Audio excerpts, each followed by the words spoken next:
Hello friends and viewers, I Dr. Megha Chaudhary welcome you all. Today we will discuss about the lupus vulgaris. First we should know what is lupus. It is a autoimmune disorder or a autoimmune disease in which signs and symptoms of lupus may come on suddenly or develop slowly, may be mild, severe and may be temporary or permanent, and affects different organs and system. So the symptoms come according to the system or organ affected. Most people with lupus have mild disease characterized by episodes called flares. So this type of rashes come, and this occurs usually in case of systemic lupus erythematosus.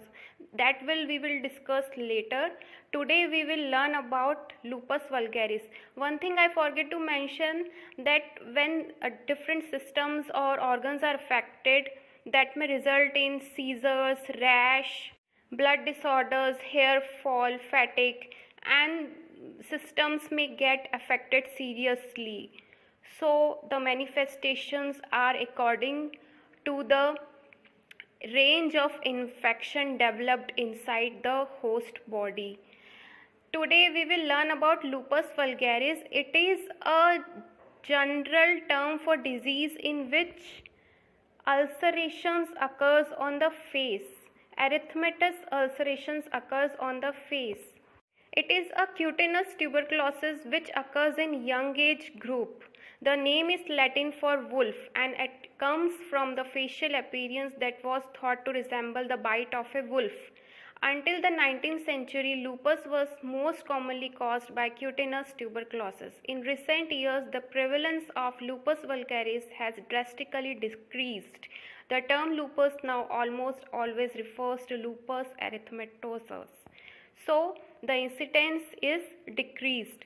Lupus vulgaris are painful cutaneous tuberculosis skin lesions with nodular appearance, most oftenly on the face, around the nose, eyelids, lips, cheeks, ears and neck. So these are the sites: nose, neck, ears, eyelids, lips and cheeks.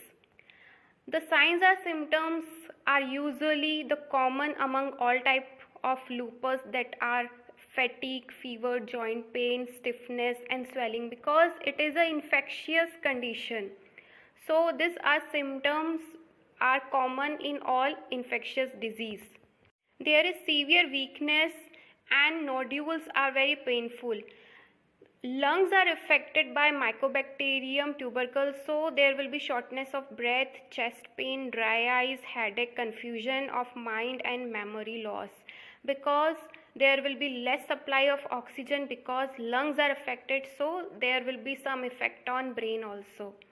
This lupus vulgaris starts as a soft brownish and papule or nodule that gradually expands by innovation in one area with expansion in another, gradually progressing over a period of many years to form a well-defined skin-colored to erythematous plaque with an apple jelly nodule appearance on dermoscopy. So this is the characteristic feature in this lupus vulgaris disease, apple jelly nodule appearance. This is the key symptom.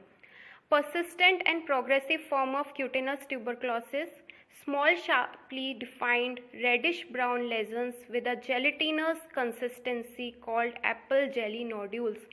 So ये apple jelly nodules दिखेंगे skin के ऊपर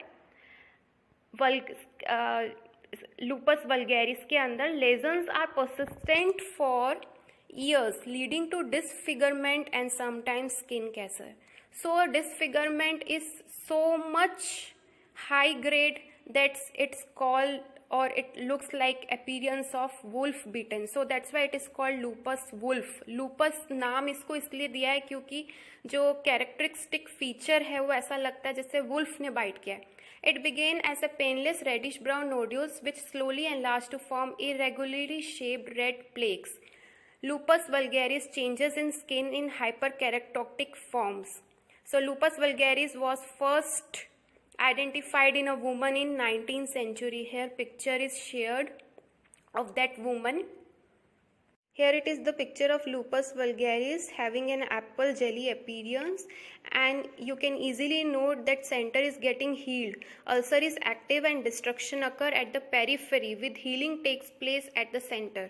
Often lesions extends into nose and oral cavity involving the mucosa. Due to lymphatic obstruction, facial edema can also occur because there is obstruction to lymphatic. Long-standing lupus vulgaris can turn into squamous cell carcinoma.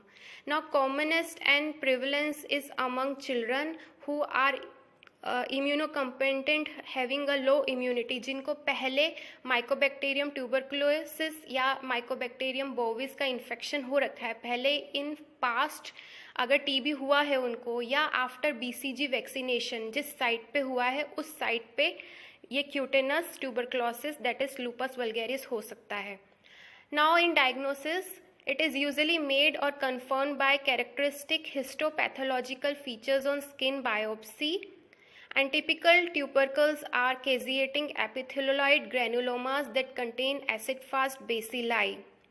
Other tests that may necessary include are tuberculin skin test, that is Montos test or PPD test, interferon gamma release assay blood test, sputum culture, chest X-ray and other radiological test to exclude कि अभी lungs में TB है कि नहीं, interferon gamma release assay that is IgRA, tissue staining culture and polymerase chain reaction identify the mycobacterium tubercle और bovis.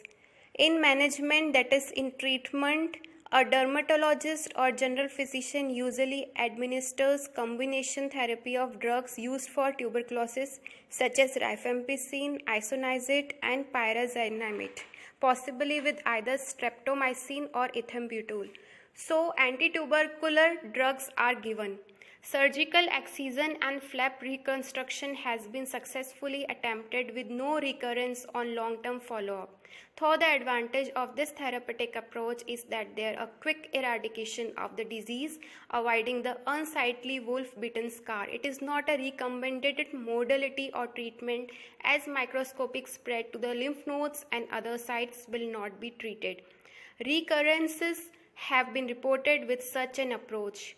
So, in treatment, basically, anti-tubercular drugs are given because it is caused by Mycobacterium tuberculosis.